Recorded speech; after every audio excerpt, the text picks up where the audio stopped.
Hammaga assalomu alaykum. Go'zal Shotlandiya manzaralaridan bahramand oling va Shotlandiya haqida qiziqarli ma'lumotlarni siz bilan bo'lishmoqchiman. Demak, Shotlandiya o'zi alohida mamlakat desa ham bo'ladi, lekin bu Buyuk Britaniyani tarkibidagi hudud hisoblanadi. Shotlandiya tarixida o'zi bir necha marotaba mustaqil bo'lishga harakat qilgan va oxirgi eng zamonaviysi bu 2014-yilda Buyuk Britaniyadan ajralib chiqish bo'yicha demak xalq orasida referendum o'tkazilgan va Shotlandiya aholisini 55% Buyuk Britaniyada tarkibida qolish bo'yicha demak ovoz berishgan. Undan keyin Britaniya Brexit, ya'ni Yevropa ittifoqidan tashqariga chiqqandan keyin ham Buyuk Britaniyadan chiqish haqida ko'plab muzokaralar davom etmoqda, lekin hali hanuz jiddiy choralar yoki qadamlar tashlanmagan. Shotlandiya o'zini tarixiy demak boy tarixi, madaniyati va do'stona xalqi bilan ajralib turadi.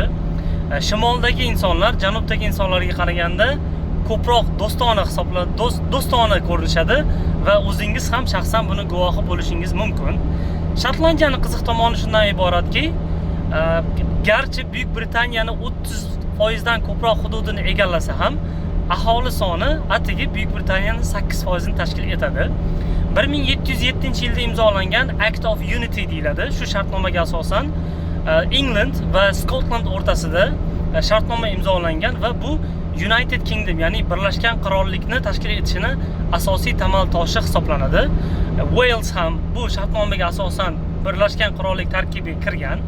1801-yilga kelib Irlandiya oroli ham Buyuk Britaniya bilan shartnoma imzolagan holda Buyuk Britaniya, Birlashgan Qirollik va Irlandiya qirolligi o'rtasida Act of Unity imzolanadi. Ammo 1922-yilga kelib mustaqil Irlandiya Respublikasi tashkil etilgandan so'ng Irlandiya orolining katta qismi Irlandiya Respublikasi sifatida chiqib ketadi va undan keyin hozirgi kundagi nomi, ya'ni Birlashgan Qirollik va Shimoliy Irlandiya deb ataladi. Shimoliy Irlandiya orolining bir qismi Shotlandiya, England, Angliya va Wales ham to'rttasi birgalikda demak United Kingdom, ya'ni Birlashgan Qirollikni tashkil etadi. Juda ham ajoyib manzaralar va go'zal tabiati bilan mashhur. Asosiy shahri Edinburgh va undan keyin Glasgow. Aberdeen o'zini neftga boyligi bilan ajralib turadi va manzarasidan bahramand bo'ling azizlar. E'tiboringiz uchun rahmat. Sog' bo'linglar.